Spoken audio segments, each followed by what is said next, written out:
All right, kids, I'm glad you're here. I will say it's nice to see you, but I can't. You can see me though, and you watching right now means we survived the rapture. There's still a chance that we got left behind. With that said, there's something missing from this end times estimate. Antichrist, he will try to say that Jesus is not Lord. He's not nice. He'll behead you if you follow Jesus' word. Antichrist, he's not nice. Take his mark, you'll pay the price. Antichrist, he's not nice. He will take away God's holy sacrifice. That was William Tapley, who gave himself two nicknames: Third Eagle of the Apocalypse and Co-Prophet of the End Times, warning you about the Antichrist. So, according to a South African pastor, Jesus Christ would have descended from heaven to the sky and take all those who truly believe in him home on September 23rd. Or 24th, making that pastor and some of his parishioners false prophets, by the way. And since then, people have proven that they don't deserve paradise, posting pranks that the rapture happened, leaving clothes behind like they disappeared. It's weird. Seems like we can't get past the pearly gates unless we're naked and not protecting ourselves. Please do not expect to be raptured if you are into fornication, if you are into adultery, and if you are into contraceptives. The rapture, along with the tribulation, are two ideas that left behind theologians and evangelicals have added to the traditional Christian story of the end of the world. It goes a little something like this. The rapture will be followed by a period of 7 years of tribulation on earth, based on my Roman Empire math around the book of Daniel. This is the age of the Antichrist, the son of Satan, a human figure soon to reveal himself. Or maybe he has already. The police will be on their best behavior because we're constantly recording, watching and recording everything that's going on. Citizens will be on their best behavior because we're constantly recording and reporting everything that's going on.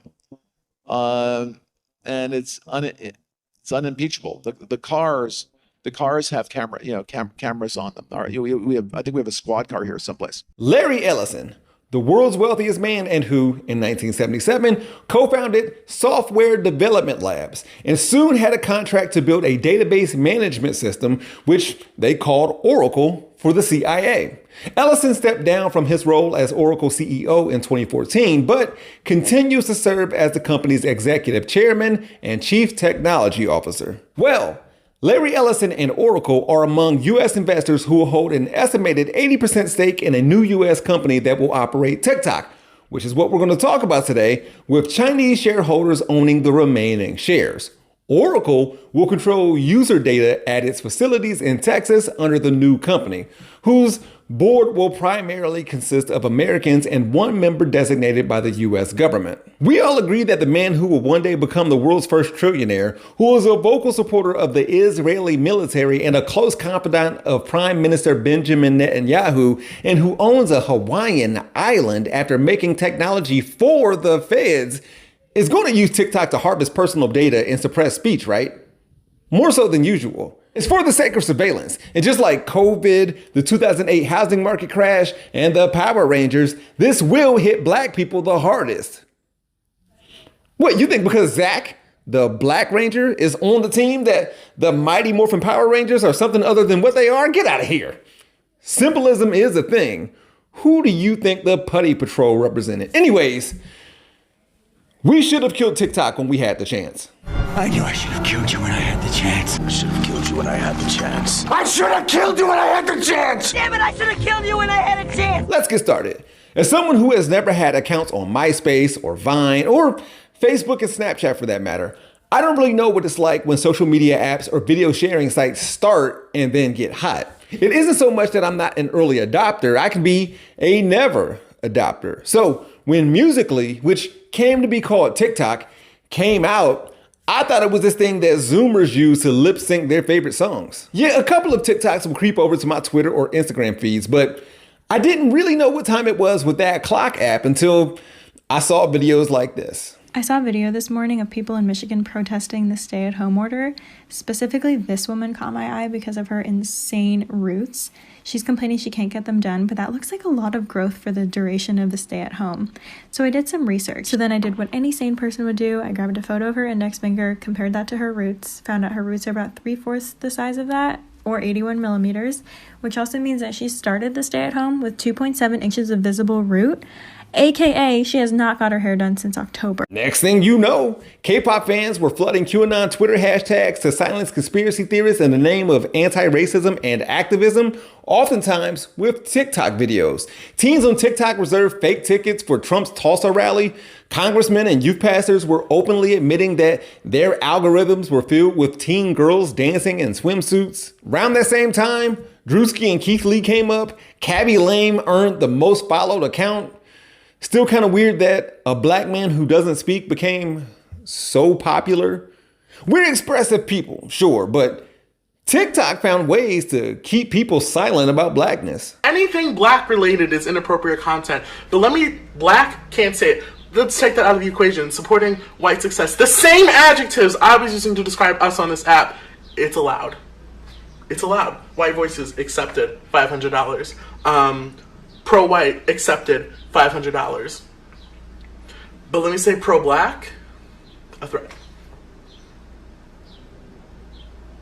The likes of Kiera Wilson created the Savage Dance on TikTok, which went viral, while any number of black creators weren't being credited for the dance challenges they came up with. Maya Johnson, a 15-year-old girl at the time, created the moves to a Cardi B song, but it was Addison Rae that was invited on The Tonight Show to show off trendy dance moves. Jimmy Fallon eventually invited those influential black girls and women on his show. Then, when black creators either refused to make anything for a new Megan song or did just without Thee Stallion's audio under it in order to hide their routines from the Addisons and Madisons and Baddisons of the world, I not only documented that boycott, but I made a video about fan base and how that app could be a game changer for black creators. And that's probably when we could have avoided this whole trope.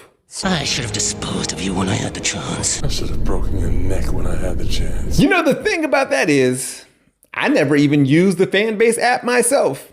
Invented by Isaac Hayes III, put that on there. And we never found or used a viable alternative to TikTok. So when Trump, in his first term as president, took aim at TikTok, which is owned by ByteDance, a Chinese company with a Singaporean CEO, a distinction that doesn't matter to Republicans in Congress, we already knew it was about suppressing anti-racism, activism, advocacy, and awareness, not dangerous foreign billionaires owning social media and media companies. See Twitter, owned by Elon Musk, a South African, and Fox, who gets their check signed by Rupert Murdoch, an Australian. This was never about an overseas adversary or Chinese propaganda or partisanship. And as you guys know, TikTok is in direct competition with Meta, which used to be Facebook. And the thing about Meta is it's a publicly traded company. And you know who has a lot of money in Meta? Yeah, our Congress. Like Mr. Josh G right here. I'm not even going to try to pronounce your last name because frankly, you wouldn't even care to learn mine. You have a lot of money in Meta, so let's see how you voted. Oh yeah, you voted to pass the ban. What about my good friend Michael McCall over here? You betcha. How about our old pal Jared right here, who actually very recently purchased a ton of Meta stock. Very coincidentally, right before the TikTok ban. Would you look at that? He voted to ban it too. The TikTok ban went all the way through our three branches of government, pretty much unanimously, and the Extend TikTok Deadline Act, which would have given creators who make a living on that app more time to figure out their finances, was disregarded. This ban made it all the way to the Supreme Court, and they upheld the law banning TikTok if it wasn't sold by its Chinese parent company. The court handed down an unsigned opinion, and there were no noted dissents. Here's Jessica Burbank explaining how the Biden administration quietly carved out a TikTok ban loophole for itself, featuring leaked documents from journalist Ken Klippenstein. When people knew that the ban was coming during Biden's administration, they got on Red Note out of spite.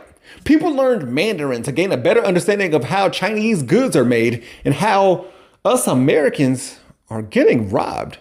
China was telling their citizens the truth about us after all. And y'all, Should have killed you when I had the chance. I should have killed you when I had the chance, Jack. I wish I'd killed you when I had the chance. Yes, well, it's a little too late to do anything about it. And on Saturday, January 18th, TikTok ironically went black in these United States, posting this "Sorry, TikTok isn't available right now" message that popped up when opening the app, just in time for it to welcome us back after Trump was inaugurated again. Almost as if his administration planned it that way, so the youth of America can later thank him like he did something, which is what he's asking for right now.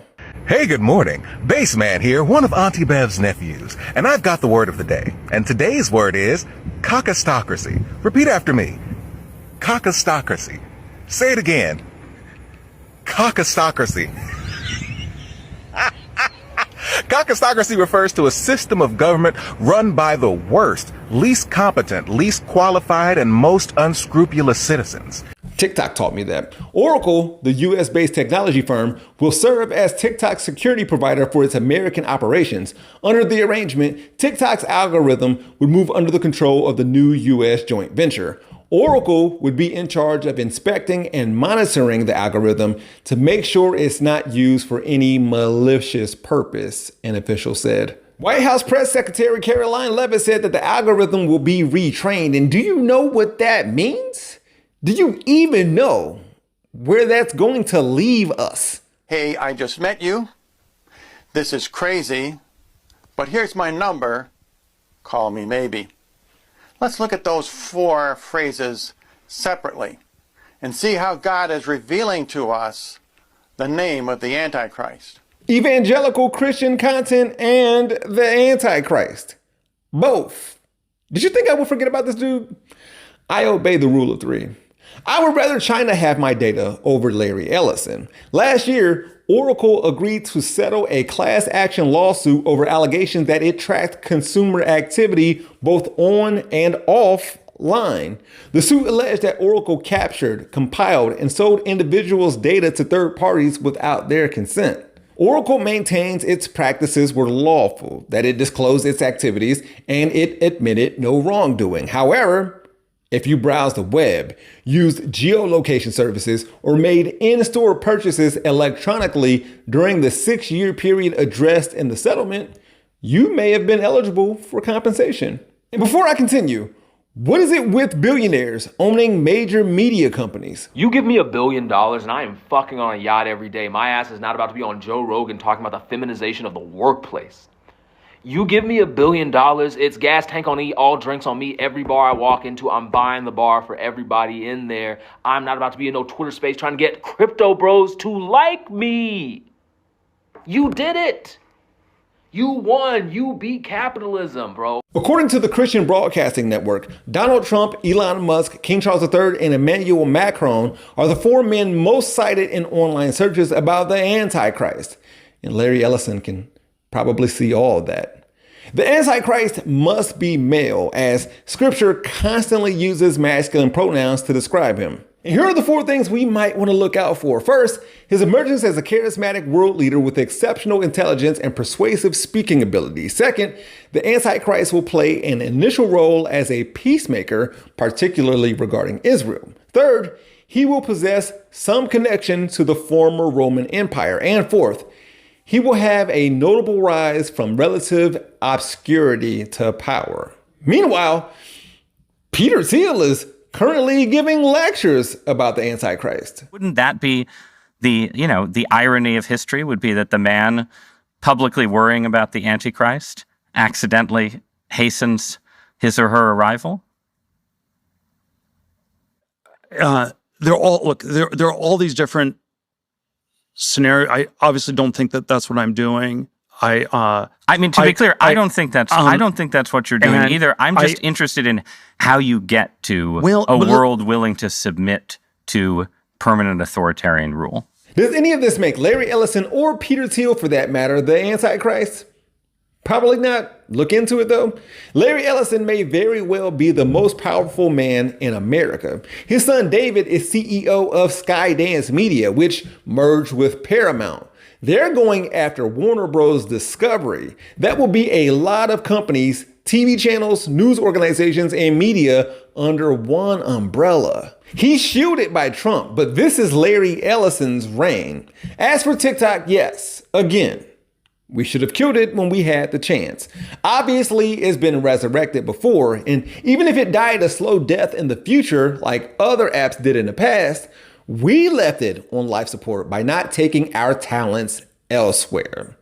So I'll meet you wherever we're going to go. I mean, I'll be 18 months late, but what I don't need you to do is write a eulogy for that clock app. Lest we forget, TikTok was so discriminatory against black people it literally made the news. They had to come up with black TikTok to beat the charges. For all the talk about TikTok being this bastion of free speech, TikTok has systematically silenced the voices of protest to the point where you couldn't even say free Palestine. We had to start using little watermelon emojis to get around the algorithm. I've been shadow banned on TikTok for so long that I basically said my goodbyes a long time ago. But it ain't all about me. I just think it would be wise to tell the truth and the whole truth about what the TikTok experience really was. If not TikTok itself, there will be some other alternative that will come along and be the new TikTok. And if we don't tell the bad along with the good, the new TikTok has no incentive to not repeat the same oppressive tactics as the old TikTok. We're gonna be all right. Don't take this the wrong way, Rose, but